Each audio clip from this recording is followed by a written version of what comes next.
uri ng pandama at ang mga gamit nito. Mata ang ating ginagamit upang tayo ay makakita.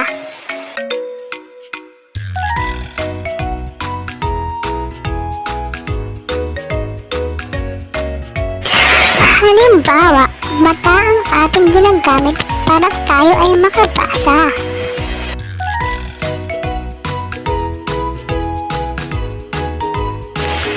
Tenga ang ating ginagamit upang tayo ay makarinig.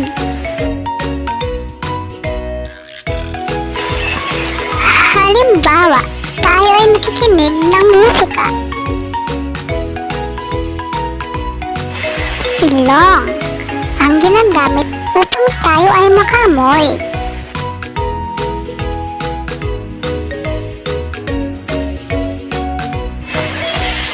Halimbawa, ang ilong ang ginagamit upang amuyin isang bulaklak. Dila ang ating ginagamit bilang panlasa.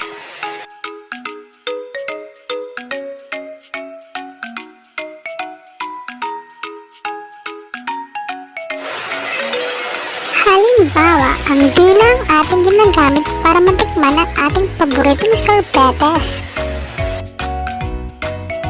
Kamay ang ginagamit upang makahawak at makadama.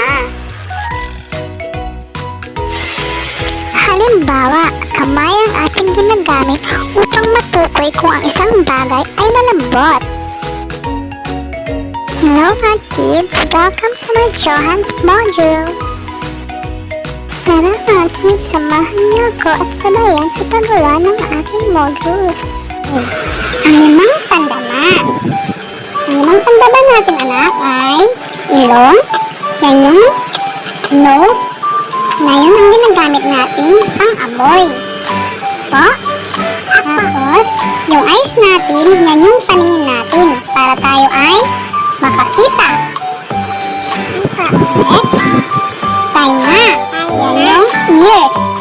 Yung ears, ginagamit natin yan para tayo ay marinig. Very good, makarinig. Yung tongue, yung dila natin para isipan yung mga pagkain. Very good! Yan ang tinatawag na panlasa.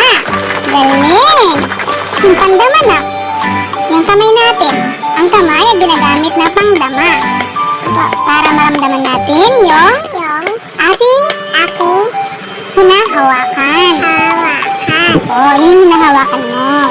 Yan ang kamay na ginagamit nating pandama. O, tingnan. Ito na, ano ito na? What is this? What is this? Ito? Eyes. Yan yung mata. Tagalog ay eyes. Saan ginagamit natin ang mata? Para makita yung mga bagay. Next. This one. Tainga. Saan ginagamit ang tainga?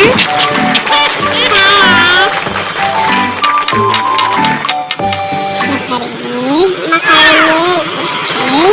Yung nose. Para makaamoy. Galing. Yung hands. Ay, para makahawak. Makaramdam. Okay, very good. This one. Dila.